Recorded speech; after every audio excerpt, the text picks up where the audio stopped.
This was supposed to be our last year alone in our summer house. We had given it to our children who wanted to keep it in the family. It was becoming too difficult for us to come here, not as easy as it was in our younger days. While planning our move to San Diego, we sold our house in Connecticut.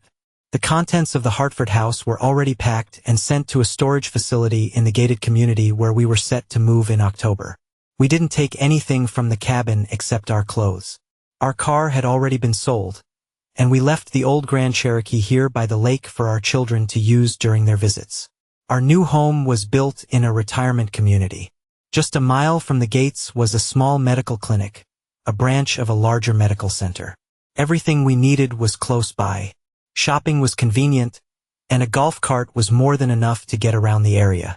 The weather here was beautiful year-round, and storms like the ones common on the East Coast were rare. It seemed like the perfect place to spend the rest of our lives. It had been a good life. Marie loved me and I loved her. We had our disagreements, but we got along wonderfully. She was an amazing partner, though now we both rarely had the energy for intimacy. We still kissed and held each other. Hugs never go out of style, and from time to time the magic still happened. Our children had grown up happily. They all had wonderful spouses and were content, each finding meaningful roles in society. Marie and I had 5 children, and we were blessed with 11 grandchildren and even 4 great-grandchildren. Our children were our pride and joy. It was a beautiful night, the end of August. The sky was painted in soft pink and sandy hues by the setting sun, and the crickets had just begun their evening symphony when Marie said, "I have something to tell you." I knew this day would come, and I was truly ready for it. There was no family as close and loving as mine, and I thought I could keep my secrets. Yes, I had secrets, and now I wasn't going to shy away from letting Marie know them all, especially since I knew her secrets too. At least most of them. "All right," I replied. I knew this conversation was coming, and I suspected it would happen before we moved to San Diego. Honestly, I thought you'd wait a bit longer until the actual move. You knew we'd have this conversation. How could you have known? I only decided today that you'd drink enough vodka to finally spill it. Yes, my dear, I noticed how nervous you were, especially since we both enjoyed quite a bit of good liquor tonight. Believe me, I haven't become an old drunk. My head is clear, and the vodka just dulled the painful effects of arthritis in my knees. No, darling. That's not it at all. I need to tell you something. Oh, you mean you found my stash of weed? Yeah, it's been a long time since I gave up the life of a junkie. But, honey, I've always liked to enjoy a puff or two in the evenings. At my age, I'm not too worried about being labeled a stoner. Even if I got hooked on that stuff or even remembered cocaine or heroin, most of my life is behind me, so I wouldn't lose much. Just a few short years. Charles, I don't want you talking like that. You won't miss a single precious moment of your wonderful life. So, as I was saying, oh, then you must have learned of my predilection for adult films. I should have known you'd find out sooner or later. You're so clever. Tell me, how long did it take for you to crack the sites I like? I thought the password was perfect, wasn't it? It gets very strong ratings on every site I use it for. How about my alternate one? Do you like it? Charles, that's disgusting. I had no idea. You found my toy. No. My Viagra. No. My pump. I said no. My plug. Charles. Oh, for heaven's sake. The DNA report. She suddenly went very quiet. Sweetheart, you don't have any secrets left that I don't know about. I know everything. You did a DNA test. Yes, many years ago. But it didn't matter to me. As soon as she was born, I saw his face in hers. She didn't look anything like me. You see, as I mentioned, Marie and I had 5 children. Among them, we raised the youngest, who was born to Marie but wasn't mine. When you insisted on naming her Carla with a C, I put 2 and 2 together and realized that you and Carl Donaldson had made a fool of me. You named her after him. When the doctors checked the baby right after birth, they took her blood. That girl couldn't be my daughter. As soon as DNA testing became available, I managed to get a hair from Carla and ran the tests. She's Donaldson's daughter. And you lived with this your whole life. Charlie, I'm so sorry. Carla really isn't your daughter. Why didn't you say something sooner? We had a wonderful family, and you didn't seem to change anything about it. At least not when it came to me. I loved you, and your affair didn't affect our everyday life. I wanted our children to grow up happy and confident that we would always be there for them. That's why I kept my discoveries a secret. That's so unlike you. I expected that once you found out you'd seek revenge. I did. But since you two kept your affair secret and it didn't affect me, Ginny and I decided to keep our revenge secret from you as well. It took my wife a moment to process what I had just said. Ginny had been Carl's wife until he passed away a few years ago. She herself had passed away a year before this conversation of ours. We enjoyed moments of payback together. While you were sneaking around with Carl, having sex in the backseat of his car or during your walks in the woods, Ginny and I were making love in bed at home, making the children he thought were his. What? Yes, you see, Carl and Ginny apparently couldn't have children. They spent years trying and spent a fortune on treatments for Carl's infertility. His little swimmers just couldn't get the job done. You, it seems, hit the jackpot with a 1 in a million chance from one of his sessions. But yes, all 4 of their children are mine. Do they know? Yes, before she passed, she told them the whole story. In fact, they all came to talk to me about it at length afterward. Carl raised them, and they'll always treasure him as their father. But they understand why Ginny did what she did and have accepted, or at least come to terms with it, because otherwise they wouldn't have been born. You won, didn't you? Won. What do you mean, dear? When we got married, you wanted a big family. I didn't want more than 5 kids. But you still got your 8. Actually, 11. Her eyes widened as she realized I hadn't stopped at Ginny Donaldson. Then they widened even more as it hit her. So my nieces are your. Aunt Marie earned a gold star. She always joked that her nieces looked as much like my sister as they did me. Yes, dear. Your sister saw you sneaking away with Roger that night in Cancun, when we all went on vacation together.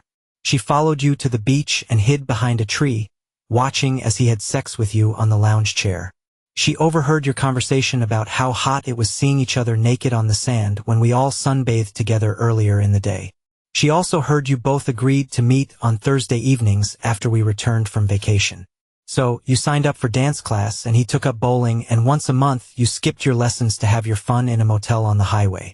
The curtains in the room weren't fully closed, so we ended up with a lot of revealing photos. I scanned them onto my laptop, and I can show them to you before we go to bed. Maybe you'd like to take a stroll down memory lane. I've got pictures from your other affairs, too. Marie really did look beautiful when she was shocked. Relax, I didn't have to seek revenge on any of the others. They all met with their own tragic fates that I had no control over. It seems like you've got some bad karma. Remember Danny Dawson, the delivery guy from the Postal Service? He got arrested for drugs, didn't he? The cops pulled him over after a tip that he was transporting cocaine in the cargo hold and delivering it to his regular clients right to their doorsteps. He's probably still sitting in prison. And that time when you made a move on your boss, someone called his wife, who comes from a well-known family in town, and told her she could follow her husband on Wednesday afternoon. He got caught with his pants down and his secretary's mouth around him.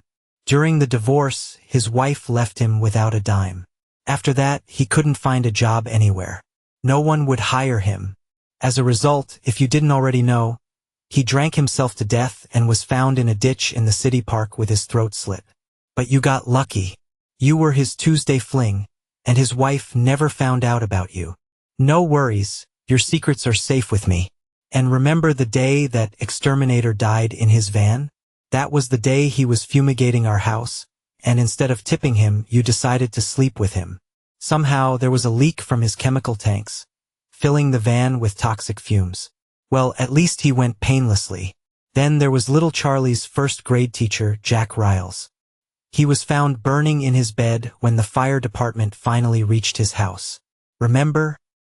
He supposedly fell asleep with a lit cigarette and almost burned alive. You knew about all of them, and you didn't stop me. Why would I? To get a divorce? So I could live in a crappy little apartment while you enjoyed the comforts of my house and my paycheck. So I could see my kids only once or twice a month on the weekends. So if I ever wanted to remarry, I'd have to take on another job just to support 2 families, without having any time for dating, and end up never having sex again. You've got to be kidding. Marie, you were always my dream woman. You took great care of me and the kids. You were an amazing homemaker. Working part-time, you earned as much as most people did working overtime. You were, and still are, a treasure, and I would never let you go. But I betrayed you. I cheated on you. More than that, you were a serial cheater, an insatiable nymphomaniac. But because of what you did, you changed the rules for me too. I slept with so many women I lost count.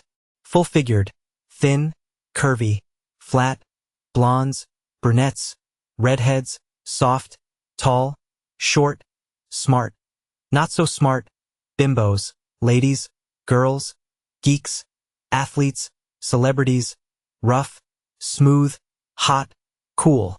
I had them all. It was an incredible personal life. So don't think you have to confess everything. I didn't confess to anything. You already knew everything. And it seems I know nothing about you. We sat for a little longer, sipping fine red wine and watching as the sun finished its work and descended into the darkness of the night. The frogs and other nocturnal creatures joined the crickets in their chorus, and I felt incredibly at peace. After that, Marie got up and went to bed. I fell asleep right in the chair, smirking slightly, knowing that now she was aware of it all. The next morning, Marie found her husband still sitting on the porch in the rocking chair. He was still gripping the stem of his half-full wine glass. Everything around him was peaceful. A gentle smile was frozen on his face. The night before, she had shed a few tears upon hearing his revelations. But when she woke up in the morning, she felt completely fine. Years ago, she had wanted more than Charlie could offer her. He was the best lover she had ever known. But she needed more than any one man could provide. There were always other men around, eager to take advantage of her weakness. In truth, she was content that Charlie had children who weren't his. It seemed fair. She suspected that the moments in their life when he mysteriously lost money, forcing them to tighten their belts for a while, were probably times when he was giving a little extra to her sister or to Ginny Donaldson, ensuring the well-being of his other children. And he always cared for their youngest as if she were his own. It dawned on Marie that the accidents her lovers had faced were likely not accidents at all. Charlie had managed to take his revenge. And that too felt right in a way. Charlie was a real man, and stealing his woman was not something he could easily accept or forgive. It was remarkable how he managed to juggle both his life and hers, allowing the house to remain a home. What happened outside the home stayed outside. Until last night. He loved her. He had loved her his entire life. This wonderful, incredible man loved her so much that he accepted her flaws and found a way to stay strong despite them. He played by the rules she had rewritten. All the guilt she had felt over the years for her inability to control her insatiable desires left her now as she held his cold, stiff hand for the last time. She looked at the wine glass and gently took it from his hand. She sniffed the wine and understood everything. It didn't smell the way it usually did. Charlie had left this world on his own terms. He never planned to move to San Diego. He wanted to stay here by the lake, forever. Marie called their eldest son and asked him to come to the lake immediately.